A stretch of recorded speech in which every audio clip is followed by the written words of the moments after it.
Dans cette vidéo, on va commencer notre cours sur l'équilibre des marchés concurrentiels. Dans les vidéos précédentes, on a vu avec le choix du consommateur comment on pouvait construire une fonction de demande. Alors j'ai pas mis ce qu'il y avait dans les axes. Dans les axes, évidemment, il y a des prix ici et des quantités ici. Et avec le choix du consommateur, on a vu la fonction de demande. Avec l'analyse du choix du producteur, on a vu la fonction d'offre, comment elle se construisait, en particulier le fait que cette fonction d'offre là, c'est en fait la partie croissante du coût marginal au-dessus du coût moyen, au-dessus du point mort, et cette demande là, si vous vous souvenez ce qu'on a dit sur le cours sur le consommateur, eh bien c'est tout simplement la courbe de bénéfice marginal pour chaque prix étant égal en fait au coût marginal. Eh bien on a une quantité qui permet à l'individu d'égaliser bénéfice marginal et coût marginal. Donc voilà les deux partie du cours qu'on a développé et qu'il est bon de se souvenir. Donc ça c'était pour un individu, et là ça c'était pour, donc l'offre c'était pour une entreprise.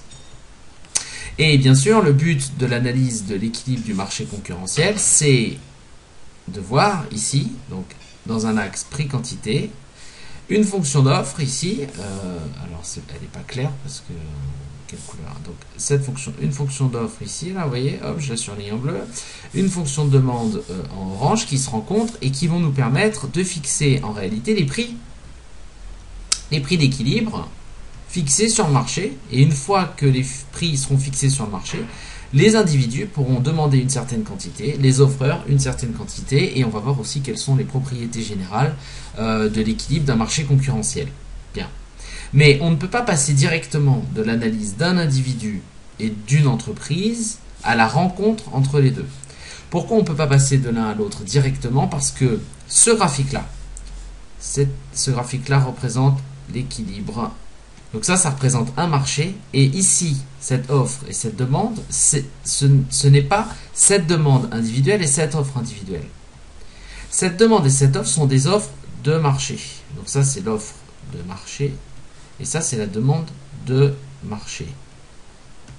Nous analysons un marché concurrentiel, ce qui veut dire que l'offre n'est pas l'offre d'un individu, parce que sinon, si on n'a qu'un seul individu qui rencontre tous les demandeurs, on est en monopole.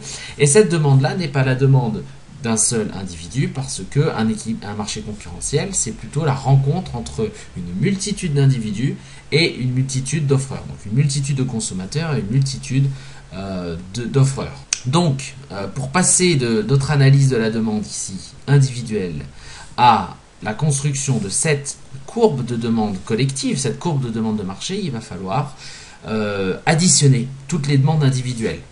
Donc il faut une étape supplémentaire pour passer de ça à ça. De même, pour passer de cette offre d'une entreprise, donc du coût marginal en fait d'une entreprise, à cette offre de marché, et au coût marginal de marché, on pourrait le dire, il faut passer aussi par un processus d'agrégation, c'est-à-dire qu'il faut additionner les différentes offres individuelles pour arriver aux offres de marché. Et en fait là, si vous regardez mes axes, c'est pas très précis. En fait, on va plutôt écrire autre chose. Regardez, je vais effacer ces quantités en abscisse et je vais mettre un petit q. Et ici un petit q. Pourquoi? Parce que ça c'est l'offre individuelle et ça concerne certaines quantités petites. Là c'est pareil, ça concerne la demande d'un individu, et ici on a des petites quantités. Maintenant si vous mettez 3000 individus ensemble, 3000 consommateurs et 40 000 producteurs sur un marché, ici les quantités qui vont être échangées vont être bien plus grandes que cet ordre de grandeur ici. Donc c'est pour ça qu'ici on met un grand Q et non pas un petit q. Donc pour déjà pouvoir écrire, pour pouvoir faire ce graphique, il faut transformer ce qu'on sait sur la courbe de demande d'un individu en une courbe de demande de marché qui va additionner les courbes individuelles. Et pour ça, on va faire ce qu'on appelle une somme horizontale. Alors, donc on va faire une somme horizontale. Et c'est ce procédé de somme horizontale qui me permet d'ajouter des demandes individuelles pour construire une demande de marché. C'est-à-dire la demande de tous les individus sur un marché donné, par exemple, je ne sais pas, le marché des voitures, par exemple. Donc, je vais prendre 3 graphiques. Vous allez voir pourquoi dans un instant. À chaque fois prix quantité. quantité, petit q, prix, quantité, et là on va faire prix, quantité. Bon, alors, à quoi me servent ces trois graphiques? Eh bien, ces trois graphiques, dans celui-là, je vais mettre la demande de l'individu 1, dièse 1. Dans celui-là, je vais mettre la demande, dans cela, je fais la demande de l'individu 2, et ici, je vais juste effacer ce que je viens d'écrire, si vous l'avez noté, comme ça, je peux effacer, ici. Je vais noter la demande de marché. Imaginons que ce marché soit composé de deux individus, pour faire simple. Ici, on a la demande de l'individu 1. Alors, la demande de l'individu 1, imaginons que ce soit celle-là. Et la demande de l'individu 2, imaginons que ce soit celle-ci. D'accord? Donc, on a deux individus, deux goûts différents. Une égalisation du bénéfice marginal et du coût marginal pour des quantités différentes. Vous voyez des élasticités différentes entre les deux demandes. Comment on construit une demande de marché qui prend en compte la demande de l'individu 2 et la demande de l'individu 1? Eh bien, il faut faire une somme horizontale. Pour faire, alors, on va imaginer que ce sont des droites. Comme ça, on va reporter uniquement 2 points. C'est juste pour simplifier. Mais cette somme horizontale, il faut la faire pour tous les points normalement. Pour tous les points qui composent la fonction de demande de chacun. Alors, on va prendre 2 points. On va prendre ce point-là et ce point-là. D'accord? Alors, pour l'individu 1, on va y avoir ce point-là, on a le prix 1. Ici, on a le prix 2. Vous voyez? Hop. Voilà. Donc, ici, alors, il faut qu'on donne des chiffres. Donc, ça, on va dire que c'est 1,5. Et ici, vous voyez, c'est 1,5 plus presque plus 3 quarts. Ici, on va dire c'est 0,8. Donc 1,5. Et ici, on a quoi? On a 0,8. J'ai pris du papier millimétré histoire qu'on voit quelque chose. Ici, on a quoi? On a 0,8. Donc 1,5 plus 0,8, ça fait 2,3. Évidemment, j'aurais dû écrire encore plus petit. On voit rien du tout. Mais enfin bon. Ici, on va prendre le prix. Pour le prix 1, on a 0,5. Vous voyez, on est à la moitié d'un carré. Et pour le prix 2, vous voyez, on a rajouté quoi? On a rajouté, allez, un quart du carré, donc on rajoute 0,25, on est à 0,75 pour le deuxième prix. Vous voyez? Alors, qu'est-ce que ça veut dire? Donc, cette demande de 1 et cette demande de 2. Les prix, l'ordre de grandeur ne change pas puisqu'on parle du même bien. Imaginons que ce soit la demande de voiture, par exemple. Donc, la demande de 1, la demande de 2 et la demande de marché va toujours considérer les voitures. Et toujours considérer les voitures pour une période de temps donnée. Ça ne bouge pas. Donc ici, l'ordre de grandeur en ordonnée, c'est le même. C'est toujours le même prix. P1 et P2. D'accord? Donc ici, ça ne change pas entre les deux individus et la demande de marché. Une voiture verra toujours ses prix fluctuer entre P1, P2 et puis des prix qui sont ici. Donc l'ordre de grandeur ne change pas. Sinon, ça ne voudrait rien dire. Maintenant, ce qui change, c'est les quantités. L'individu 1, vous voyez, à prix 1, il est prêt à demander 1,5, mais au prix 2, il est prêt à en demander 2,3, quand le prix 2 est inférieur au prix 1. Alors que l'individu 2, lui, il demande beaucoup moins. Au prix 1, peut-être est-il moins riche, peut-être aime-t-il moins les voitures. Il y a plein de choses qui peuvent expliquer pourquoi l'individu 2 demande moins de voitures que l'individu 1, mais au prix 1, les quantités demandées de l'individu 2 sont 0,5. Et à un prix plus faible 2, les quantités demandées de l'individu 2 sont 0,75. Vous voyez, l'individu 2 demande différemment.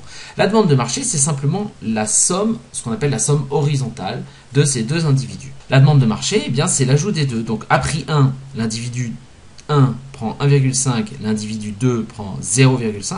Donc, si on fait la somme des deux, eh bien, la demande de marché va se fixer à 2, 1,5 plus, et ici, plus 0,5, ça fait 2.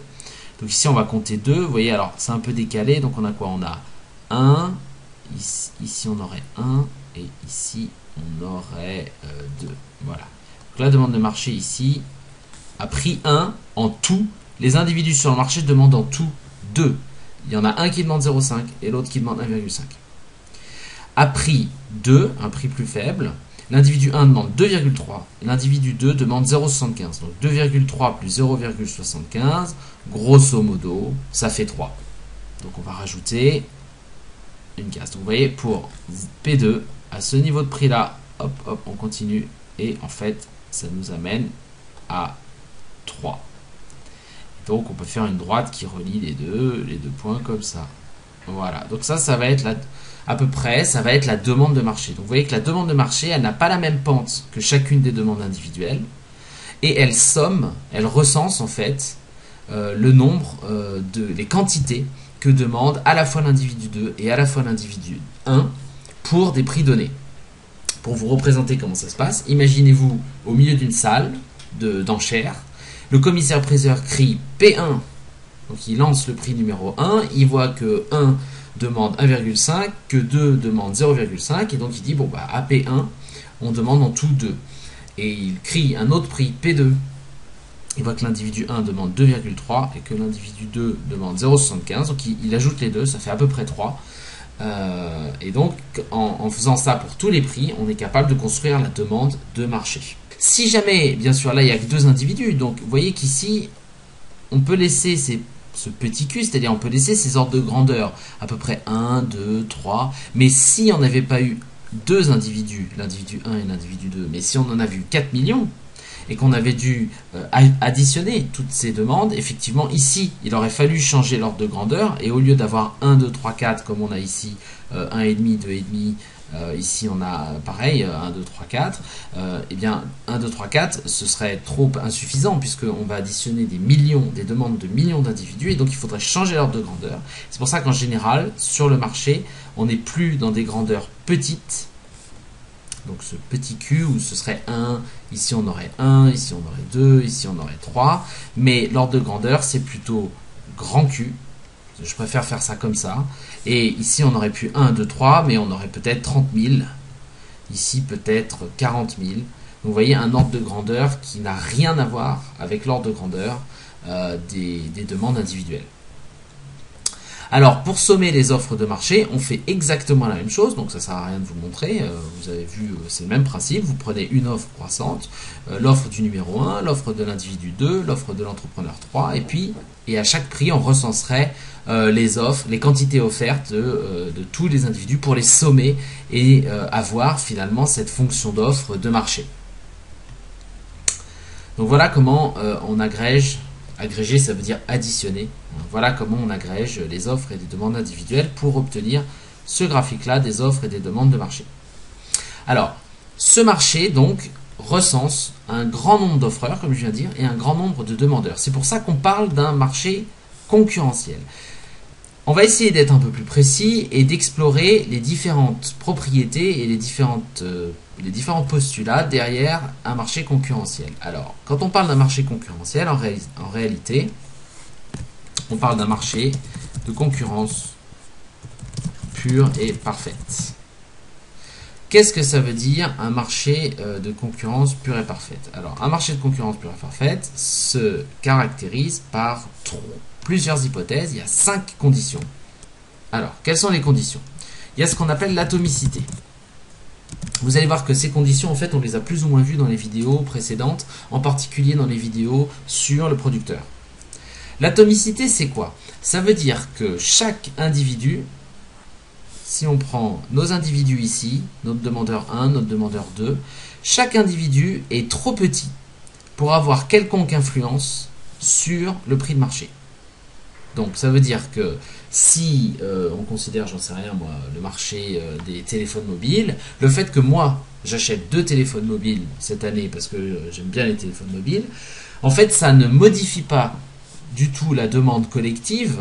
Si on additionne, si on me retire, imaginez que je sois le demandeur numéro 1, mais qu'ici on somme les demandes je sais pas, 30 millions ou 40 millions de consommateurs de téléphones mobiles, que je sois là ou que je sois pas là, l'effet sur la demande de marché est quasiment insignifiant. C'est-à-dire qu'au lieu qu'on soit à, j'en sais rien moi, 2 millions pour tel prix, on sera à 1 999 999 pour tel prix.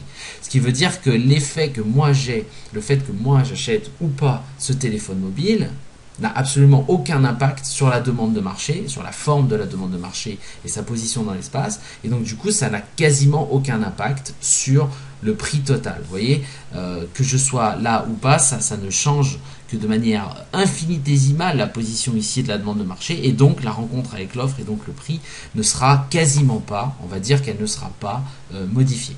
Donc c'est ça l'atomicité. Et c'est pareil pour les entreprises. Chaque entreprise est trop petite pour avoir un impact sur le prix de marché. Ce qui veut dire que si une entreprise à un moment donné quitte le marché, eh bien elle est trop petite et ça n'a strictement aucun impact sur l'offre qui ne bougera quasiment pas ou de manière totalement insignifiante de position et du coup qui n'aura quasiment aucun impact sur le prix. Donc ça c'est l'atomicité. Ça veut aussi dire que un individu, par exemple, moi, en tant que consommateur, je ne peux pas demander tous les téléphones portables du marché, j'en suis incapable. Je suis incapable s'il y a, je sais pas, 40 millions de consommateurs et je sais pas, je dis n'importe quoi, 40 millions de téléphones portables qui sont vendus sur le marché, je suis incapable, du fait de ma toute petitesse, de mon petit poids économique, je suis incapable de demander à moi tout seul 40 millions de téléphones portables. Donc je n'ai aucun impact sur le marché. De même, chez l'offreur, l'offreur est trop petit pour pouvoir produire et répondre à la demande. Imaginez que ici, à l'équilibre, les prix soient, je sais pas, de certains prix, je sais pas moi, 100 € le téléphone mobile, 100 € ici, 100 € le téléphone mobile, et que à ce prix-là, les téléphones se vendent à, je sais rien moi, 40 millions, imaginez 40 millions d'exemplaires.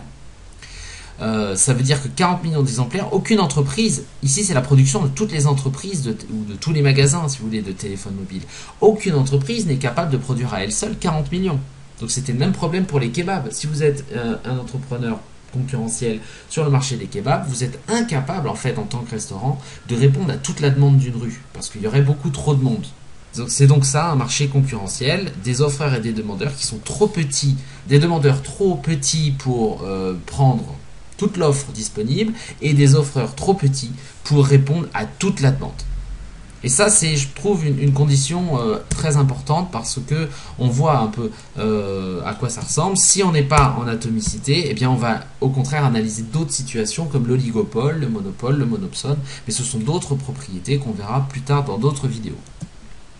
Donc cette condition, elle est importante. Atomicité. Ensuite, deuxième condition, c'est la condition de la transparence. Ça veut dire qu'en fait, les individus ont à leur disposition toute l'information nécessaire pour prendre leurs décisions sans frais, sans coût, sans problème. Donc, il n'y a pas d'individu mieux informé que d'autres et qui pourrait faire un meilleur choix ou acheter plus parce que c'est plus rentable. Il n'y a pas ce genre d'idée. Ici, tout le monde sait exactement quel produit est échangé sur ce marché, quelles sont les caractéristiques de ce produit, quels sont ses avantages, ses défauts, et donc est capable de faire un choix uniquement en se basant, et ça c'est ça qui est important dans la transparence, les individus font un choix qui est uniquement basé sur le prix. Il n'y a que le prix, vous voyez, qui bouge et qui fait changer la consommation, la quantité consommée. Vous voyez ici la demande. Il n'y a que quand le prix bouge que les quantités consommées baissent. Il n'y a pas d'autres facteurs plus qualitatifs parce que les individus ont toute l'information sur ces questions-là. Une condition qui est reliée, c'est l'homogénéité. Alors, c'est peut-être la condition la plus difficile à respecter, en tout cas à comprendre intuitivement, parce que c'est une condition très théorique, parce que, évidemment, la condition d'homogénéité nous dit quoi? Ça nous dit que tous les produits qui sont échangés sur ce marché-là sont les mêmes, sont exactement les mêmes. Tout à l'heure, j'ai parlé du marché des mobiles. J'ai dit qu'il y aurait 40 millions de mobiles échangés si les téléphones mobiles avaient un prix de 100. Évidemment, la première réaction qu'on a, c'est de dire bah non, tous les téléphones mobiles n'ont pas les mêmes qualités. L'iPhone, ça n'a pas la même qualité qu'un Samsung Galaxy, ça n'a pas la même qualité que, j'en sais rien, un Sony, etc. Et donc, effectivement, il y a des différences dans les produits qui finalement rendre les prix moins évidents. C'est-à-dire qu'un iPhone et un Samsung au même prix, ça ne veut pas dire qu'on compare le même produit et donc le rôle des prix peut être un peu minoré, un peu différent. Et donc là, la condition pour pouvoir bien réfléchir d'abord sur le rôle des prix et voir comment le marché fonctionne par l'équilibre du prix, il faut supposer que tous les biens ont les mêmes qualités exactement. C'est-à-dire que en fait, on parlerait plus volontiers finalement du marché des pommes de terre. Toutes les pommes de terre sont les mêmes, et encore, il y a des différences de variété. Donc ça, c'est quand même important d'avoir en tête que quand on parle d'un marché de concurrence pure parfaite, on parle de produits homogènes. Et quand on commence déjà à introduire la différenciation dans les produits, on arrive dans des marchés, on va dire, de concurrence imparfaite. On verra ça beaucoup plus tard, mais pour l'instant, on peut utiliser comme approximation, c'est pas la réalité, c'est vrai, mais on peut utiliser comme approximation l'idée que sur un marché, imaginons que c'est le marché, j'en sais rien moi, du vin, le marché du cinéma, et bien tous les produits qui sont échangés sont les mêmes, même si en fait, effectivement, c'est pas vrai. Il y a des différences sur tous les marchés que vous prenez, le marché de l'automobile, le marché des films, tous les produits sont eux-mêmes différents, les entreprises font beaucoup d'efforts pour se différencier, mais pour l'instant on va mettre ça de côté. Atomicité, transparence, homogénéité, qu'est-ce qu'on a d'autre? On va ajouter une autre condition, en fait il y en a 5, il y a la libre circulation des biens, en particulier du capital et du travail.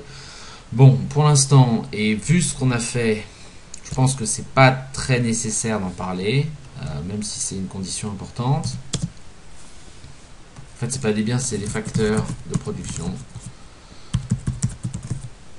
L'autre condition importante, c'est la libre entrée. Ça, c'est une condition importante. La libre entrée et sortie sur le marché, ça veut dire que les individus... Alors, c'est une condition importante parce qu'on va voir ce qui se passe quand un marché fait plus de profit qu'un autre. Mais l'idée essentielle de la libre entrée et de la libre sortie sur le marché, c'est que si vous êtes un entrepreneur et que demain le marché des kebabs fait du profit, dans votre rue, vous voyez qu'il n'y a pas beaucoup de kebabs et que tous font vraiment beaucoup de profit, les prix sont très élevés, eh bien ça veut dire qu'en fait, si vous voulez vous-même vous lancer sur ce marché parce que vous considérez qu'il y a des perspectives de profit à faire, ça vous coûte rien. Ça vous coûtera effectivement le capital, le travail, mais en fait, le fait même d'investir ce marché-là plutôt qu'un autre, le fait même d'ouvrir un restaurant de kebab plutôt que utiliser votre épargne pour faire, j'en sais rien, ouvrir une crêperie dans une autre rue ou pour monter, j'en sais rien, moi, une usine de chaussures dans une autre région, eh bien, le fait d'avoir choisi cette industrie du kebab ne vous coûte rien en particulier. Et si vous voulez quitter ce marché parce qu'à un moment donné, c'est plus très rentable de fabriquer des kebabs parce que par exemple il y a eu beaucoup trop de concurrence et les prix ne sont plus supportables, eh bien le fait de quitter ce marché pour faire autre chose ne vous coûte rien non plus. Voilà.